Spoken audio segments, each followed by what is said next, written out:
Hey, hi everyone. Xpath பார்த்துட்டு last videoல Xpath-ஓட basics பார்த்துட்டோம்.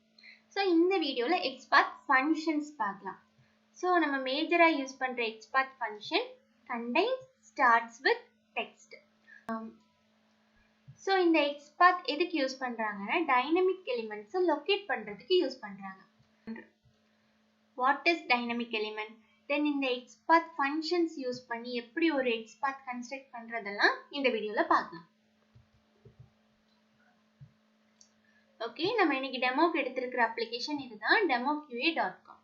இதுல இந்த click meங்கிற பட்டனை தான் நம்ம இன்ஸ்பெக்ட் பண்ண போறோம். ஸோ ரைட் கிளிக் பண்ணி இன்ஸ்பெக்ட்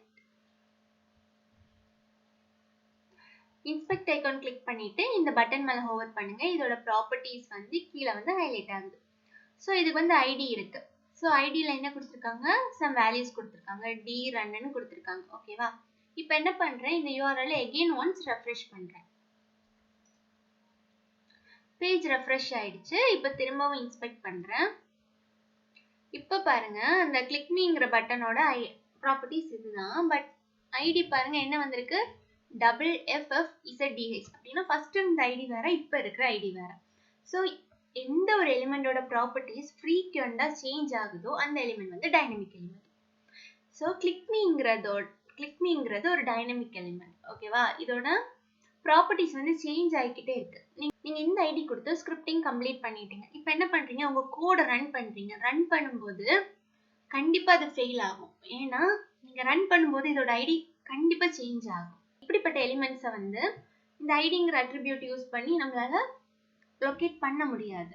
ஸோ இதுக்கெல்லாம் மேஜரா இந்த Xpath ஃபங்க்ஷன் Xpath யூஸ் ஆகும்.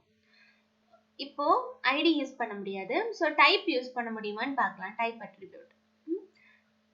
இந்த கிளிக் மீங்கிற பட்டனுக்கும் டைப் பட்டன் தான் கொடுத்துருக்காங்க. இப்போ மேல இருக்கிற ரைட் கிளிக் மீ பட்டனுக்கு பார்க்கலாம். ரைட் கிளிக் மீ பட்டனுக்கும் டைப் என்னது பட்டன் தான் கொடுத்துருக்காங்க. அண்ட் டபுள் கிளிக் மீ பட்டனுக்கு பார்க்கலாம். இப்போ டபுள் கிளிக் மீ பட்டனுக்கும் என்னது டைப் பட்டன் தான் கொடுத்துருக்காங்க. அப்போ டைப்புங்கிறது வந்து யூனிக் கிடையாது. ஸோ இருக்கிற 3 பட்டனுக்கும் டைப் வந்து பட்டன். ஸோ இது வச்சு லொகேட் பண்ண முடியாது. தென் கிளாஸ்ங்கிற ஒரு அட்ரிபியூட் இருக்கு. கிளாஸ்ங்கிற அட்ரிபியூட்டுக்கு என்னது பிடிஎன் பிரைமரின்னு கொடுத்துருக்காங்க. கிளிக் மீ பட்டனுக்கும் இதுதான் கிளாஸ், ரைட் கிளிக் மீ பட்டனுக்கும் இதுதான் கிளாஸ், தென் டபுள் கிளிக் மீ பட்டனுக்கும் இதுதான் கிளாஸ். ஸோ இதுவும் யூனிக் கிடையாது. ஸோ இதை யூஸ் பண்ணியும் நம்மளால லொகேட் பண்ண முடியாது. தென் ரிமைனிங் இருக்கிறது இதுதான் கிளிக் மீங்கிற டெக்ஸ்ட். ஸோ இப்போ வந்து இந்த டெக்ஸ்ட் யூஸ் பண்ணி தான் நம்ம லொகேட் பண்ண போறோம். ஸோ அது எப்படின்னு பண்ணிக்கலாம். கண்ட்ரோல் F கொடுங்க, பேனல் ஓப்பன் ஆகும். Text panel. இதுல // தென் டேக் நேம் என்னது பட்டன். ஒன்ஸ் கூட இன்ஸ்பெக்ட் பண்ணிப்போம். இங்க பாத்தீங்களா பட்டன். ஓகேவா, பட்டன்.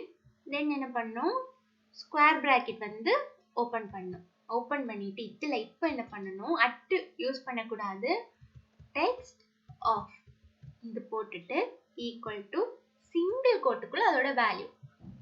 இப்போ இதோட வேல்யூ என்னது, கிளிக் மீ. இதானே டெக்ஸ்ட் வேல்யூ.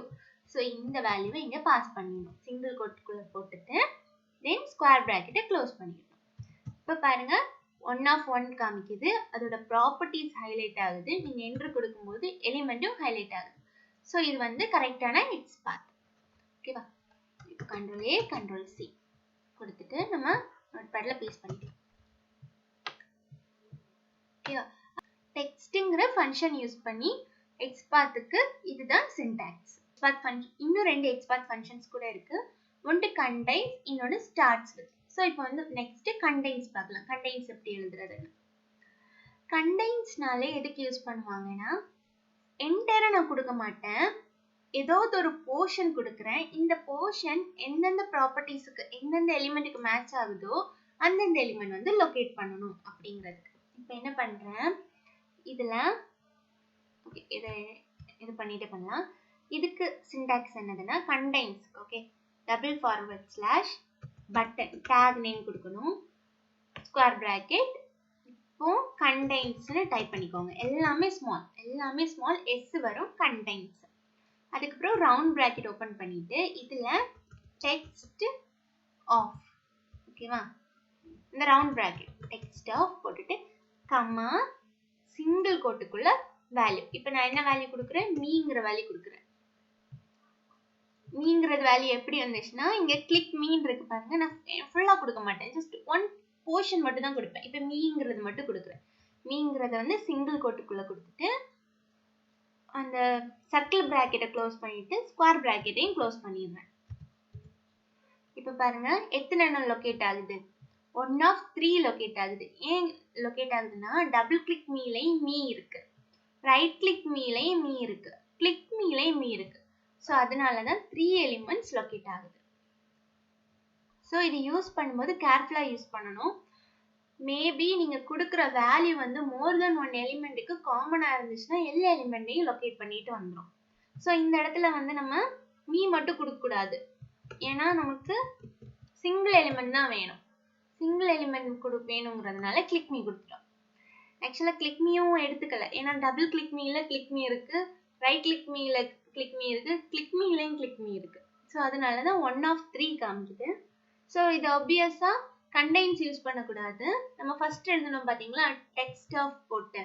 ஸோ இந்த எக்ஸ்பாத் தான் கரெக்ட் அதை லொகேட் பண்ணுறதுக்கு. அண்ட் நீங்கள் வந்து கண்டெய்ன்ஸ் யூஸ் பண்ணி ஒரு எக்ஸாம்பிள் உங்களுக்கு தெரியணும். ஸோ அதனால தான் இந்த எக்ஸாம்பிள் நான் உங்களுக்கு ஷேர் பண்ணியிருக்கேன்.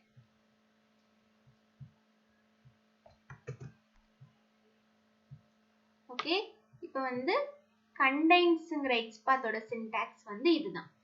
ஸ்கொயர் பிராக்கெட்டுக்குள்ள கண்டெய்ன்ஸ் போட்டுட்டு சர்க்கிள் பிராக்கெட்டுக்குள்ள டெக்ஸ்ட் ஆஃப்ங்கிற அந்த ஃபங்க்ஷன் நேமை கொடுத்துட்டு கமா சிங்கிள் கோட்டுக்குள்ள அதோட வேல்யூ, அதுக்கப்புறம் நம்ம ஓப்பன் பண்ண 2 பிராக்கெட்டையும் க்ளோஸ் பண்ணும். First circle bracket, then square பிராக்கெட்டை க்ளோஸ் பண்ணிடும். இப்போ கண்டெய்ன்ஸும் பார்த்துட்டோம். தென் என்ன பார்க்க போறோம்? Starts with. ஸ்டார்ட்ஸ் வித்ல எப்படி எழுதுறதுன்னு பார்க்கலாம். ஓகே, அதே கிளிக் மீ போறேன். ஸ்டார்ட் வித்னால என்னது? ஸ்டார்ட்னா தொடக்கம். ஸோ ஸ்டார்டிங்ல இருக்கிற வேல்யூ மட்டும் கொடுத்தா போதும். என்டையரா கொடுத்தாலும் ஒர்க் ஆகும், பட் ஸ்டார்டிங்ல இருக்கிற வேல்யூ கொடுத்தாலும் அது ஒர்க் ஆகும். இது எப்படி எழுதுறதுன்னா, அதே மாதிரி double forward slash then tag name கொடுக்கணும். Tag name open square bracket. சரி, ரைட் கிளிக் மீ பட்டன் இப்போ வந்து இன்ஸ்பெக்ட் பண்றோம். இதுல ரைட்னு மட்டும் கொடுக்க போறோம். இது எப்படின்னா, இதுல எல்லாமே ஸ்மால், ஸ்டார்ட்ஸ் ஹைஃபன் வித் கொடுத்துட்டு சர்க்கிள் பிராக்கெட் ஓபன் பண்ணிட்டு இதுல டெக்ஸ்ட் ஆஃப் கமா சிங்கிள் கோட்டுக்குள்ள என்ன பண்ற? ரைட் கொடுத்துட்டு இப்போ ஓபன் பண்ண எல்லா பிராக்கெட்டையும் க்ளோஸ் பண்ணணும். க்ளோஸ் பண்ணிட்டோம். இப்போ என்ன ஆகுது? 1 of 1 காமிக்குது பாத்தீங்களா? 1 of 1 காமிக்குது, ப்ராப்பர்ட்டிஸ் ஹைலைட் ஆகுது, எலிமெண்ட்டும் ஹைலைட் ஆகுது. ஸோ இந்த இடத்துல லாஸ்ட் டைம் இந்த இடத்துல கண்டெய்ன்ஸ் கொடுத்துருந்தோம். இந்த டைம் வந்து கண்டெய்ன்ஸுக்கு பதிலாக ஸ்டார்ட் ஹைஃபன் வித் கொடுக்குறோம். ஓகேவா? இது வந்து இதோட டெக்ஸ்ட் என்னது? Right click me. ஸோ அதனால தான் ரைட்டுங்கிற வேல்யூ மட்டும் கொடுக்கும்போதே அந்த எலிமெண்ட் லொகேட் ஆகிடுச்சு.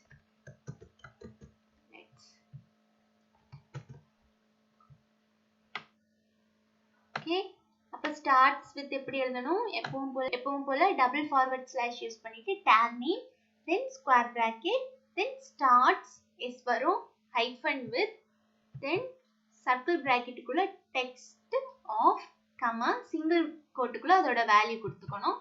தென் ஓப்பன் பண்ண எல்லா பிராக்கெட்டையும் க்ளோஸ் பண்ணணும். ஸோ இதுதான் ஸ்டார்ட்ஸ் வித்தோட எக்ஸ்பாத் சின்டாக்ஸ்.